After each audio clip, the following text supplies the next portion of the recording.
Masjid yang pertama kali dibangun di atas dunia ini, kata Nabi, adalah Masjidil Haram. Setelah itu kemudian dibangun di Palestina yang bernama Al-Aqsa hari ini. Jaraknya 40 tahun.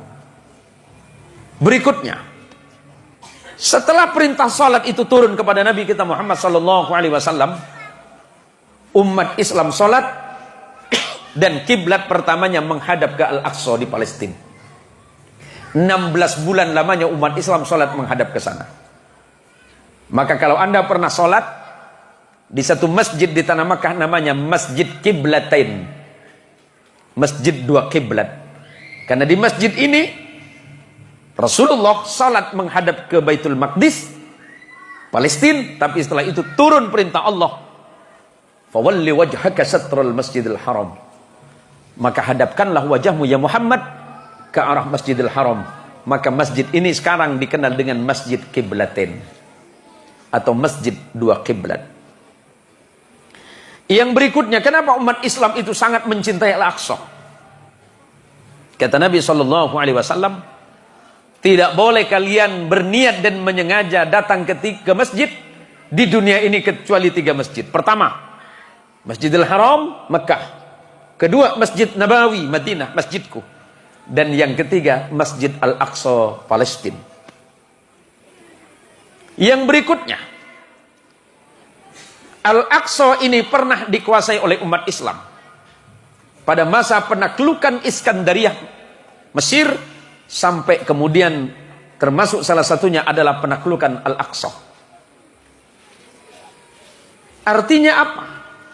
Umat Islam sangat mencintai Al-Aqsa. Umat Islam sangat mencintai tanah ini. Tanahnya para nabi dan para rasul, di mana wahyu Allah pernah turun di situ. Dan hari ini atas kekejaman bangsa Israel, orang-orang Palestina tanahnya terampas dan hanya tinggal 5% tanahnya. Padahal dulu 100% itu punya Palestina. Apa yang dilakukan oleh Israel hari ini? Menunjukkan kepada kita dan mengajarkan kepada kita. Jangankan kita tidak dimusuhi oleh itu, oleh orang-orang Yahudi. Bahkan Nabi mereka sendiri dibunuh karena tidak sesuai dengan keinginan mereka. Yang Allah sebutkan dalam Quran, Bismillahirrahmanirrahim. وَلَتَجِدَنَّ أَشَدَّ النَّاسِ عَدَاوَةً لِلَّذِينَ آمَنُوا الْيَهُودُ وَالَّذِينَ أَشْرَكُوا. Yang paling keras permusuhannya terhadap kalian umat Islam, siapa? Mereka adalah orang-orang Yahudi dan orang-orang musyrik yang membenci kalian. Bagaimana sikap umat Islam di Indonesia? Pertama, mari kita doakan kepada Allah, mudah-mudahan saudara-saudara kita yang di Palestina, di tanah suci ini, yang wafat dalam keadaan perang, wafat di dalam keadaan syahid di jalan Allah Subhanahu wa taala. Dan persoalan ini bisa diselesaikan dengan secepatnya. Dan semoga bangsa ini bisa terbebas dari penjajahan. Kita umat Islam hanya berharap kepada Allah, Allah memberikan pertolongan untuk saudara kita. Lantas, apakah di Palestina itu Islam semua, Ustadz? Ini yang perlu saya jelaskan sebagai penutup. Mayoritas penduduk Palestina itu Muslim.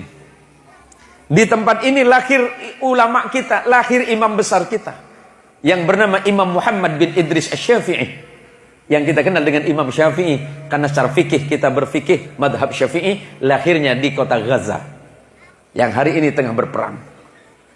Di sebelah sananya ada satu kota namanya Ashkelon. Di dalam bahasa Arab disebut dengan Asqalan.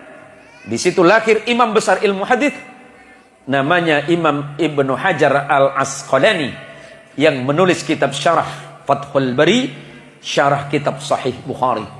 Imam Sufyan Ats-Tsauri juga lahir di situ. Ada banyak sekali ulama-ulama besar yang lahir di tanah ini. Apa yang harus kita lakukan? Kita sangat menolak apa yang terjadi hari ini. Aneksasi, pemaksaan, perampasan hak hidup. Di Palestina mayoritas Muslim. Walaupun orang Nasrani juga banyak. Orang Yahudi juga banyak di situ. Di tanah Israel mayoritas Yahudi. Tetapi orang Islam juga ada. orang Nasrani juga ada. Pemerintah Indonesia sudah mengeluarkan sikap, mengecam sekeras-kerasnya tindakan yang dilakukan oleh Israel. Dan tentu kita umat Islam mendoakan kepada Allah, mudah-mudahan Allah membebaskan Al-Quds, tanah suci, tanah sucinya para nabi, tanah yang pernah didatangi oleh Nabi kita Muhammad SAW dalam peristiwa Mi'raj. Dan di tanah inilah perjanjian akhir zaman, pengadilan akhir zaman akan terjadi ketika Imam Mahdi dan Nabi Allah Isa akan turun di tempat yang mulia ini.